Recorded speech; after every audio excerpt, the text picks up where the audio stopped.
Well, our SABC international news reporter Khayelihle Khumalo is in Pretoria, where the Human Settlements Department is expected to officially open the United Nations Habitat Conference. So let's cross to him now for more on this. Khayelihle, happy Monday to you and good morning.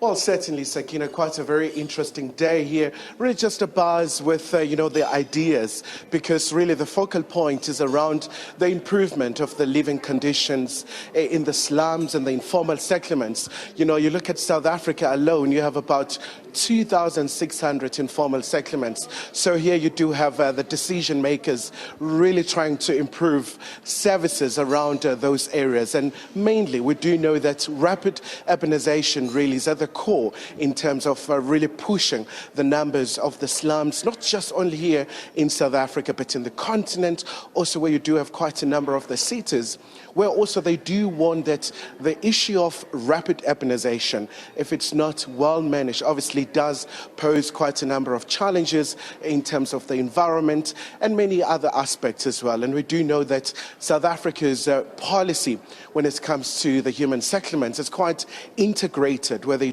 do try and strive to make sure that those communities also do get decent services. But Sakina, to try and just get more in terms of what the department is doing, we're joined by Monica from the department's International Relations Unit. So Monica, I suppose first and foremost, we have this global action plan where you want to transform the informal settlements to be in a better position, where you want to really make sure that the conditions are improved.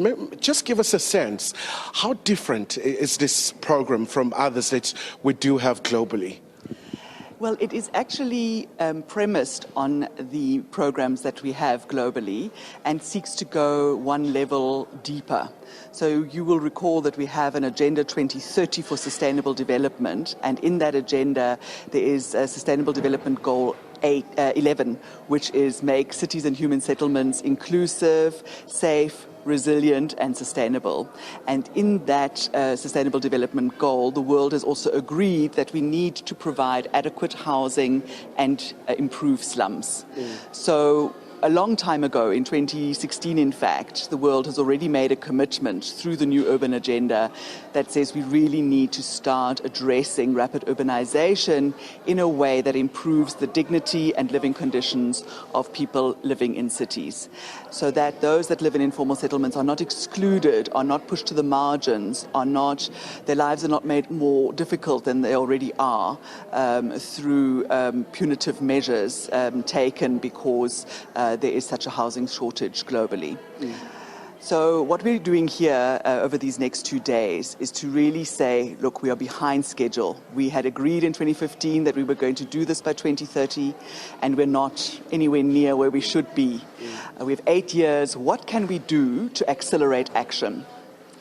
An upgrading of an informal settlement is a multi-stakeholder process. It's not just one department or one actor that needs to work in a space. It is about involving the community, having several meetings to engage with them, for them to co-determine what their settlement is going to look like.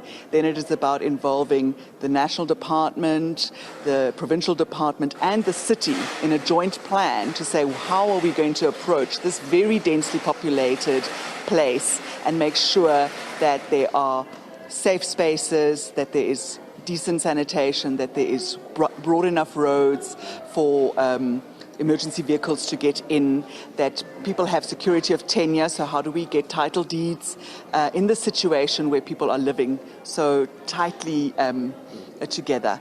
And so this is not only a problem for South Africa, but it's a problem across the world. And many of those countries are here today, either joining us physically or remotely, to say, okay, we agree, we're passionate about wanting to do better. Let's problem solve this together. And what our intention is that this is the start of something that will continue, a conversation that will continue with the grassroots organizations themselves, with academics, with clever people that are really committed to this all together. So we don't claim to have the answers. I don't think anybody does, otherwise we would have solved it already. But we are really wanting to say there are some very, very good practices in South Africa as well as across the world. Let's look at those and let's say, what are the commonalities here? And you'll probably find that the commonalities are participation. When we talk together across the sector and have everybody feel that they're part of the process, then good things can happen.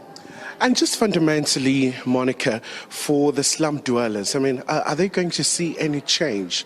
But also, I do understand during the course of the morning, there'll be a memorandum of understanding that will be signed between your Department of Human Settlement alongside the UN Habitat, and also quite a very strong emphasis on the improvement of living conditions, but also fortifying areas around, the municipal role in all these aspects.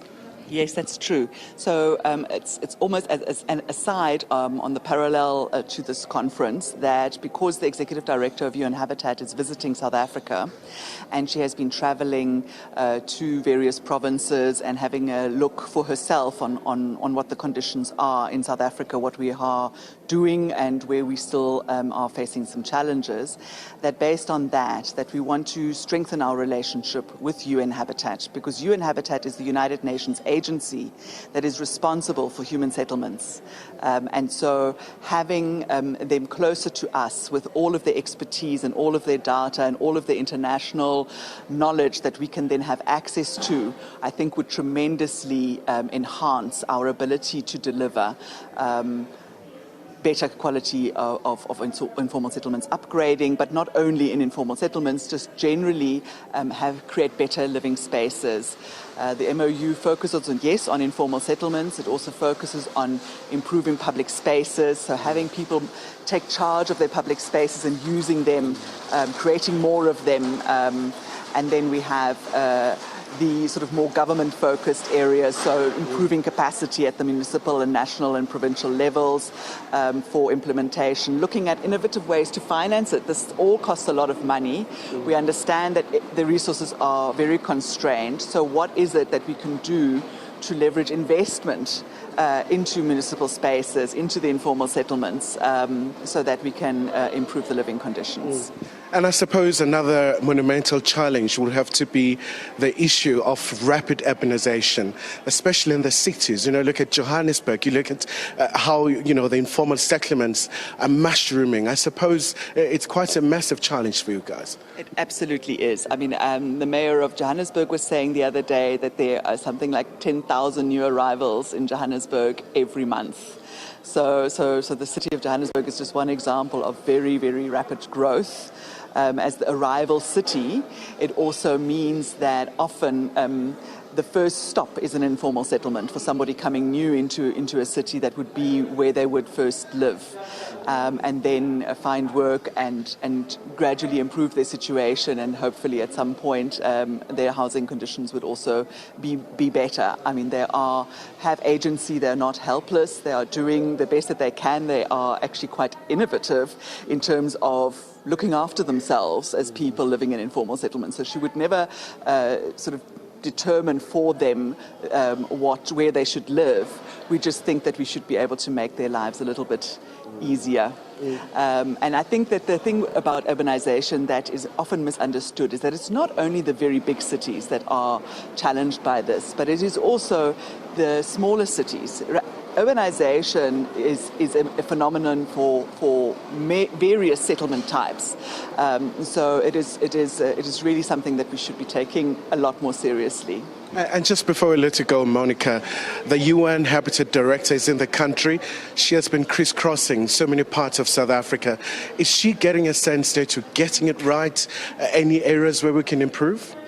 I think you'll have to ask her that. We're going to have a meeting with her in a few minutes, and we will ask her what she's thought of. So for now, we have just showed her what we have been doing, and we have not shied away from also showing her some of the challenging situations that we're facing and where we are trying to make an impact, but not necessarily succeeding.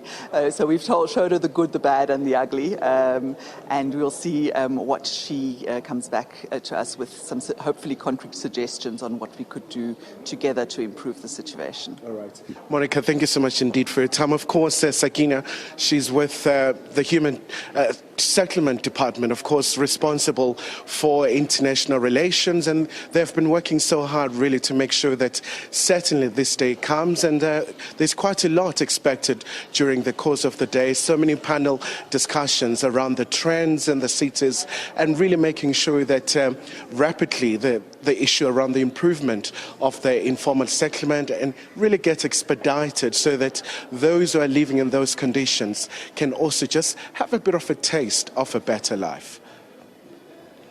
Well, thank you so much, Khayelihle Khumalo. And this, of course, a very, very important subject, addressed in the Millennium Development Goals, in the Sustainable Development Goals as well, which, of course, then finds expression in our own policies as a country, and something that we need to take very serious note of. But, of course, doing as much as we can at the moment. But always great to see these initiatives between government and civil society groupings, as well as public-private partnerships, in order to address some of the pressing needs that we face as a country.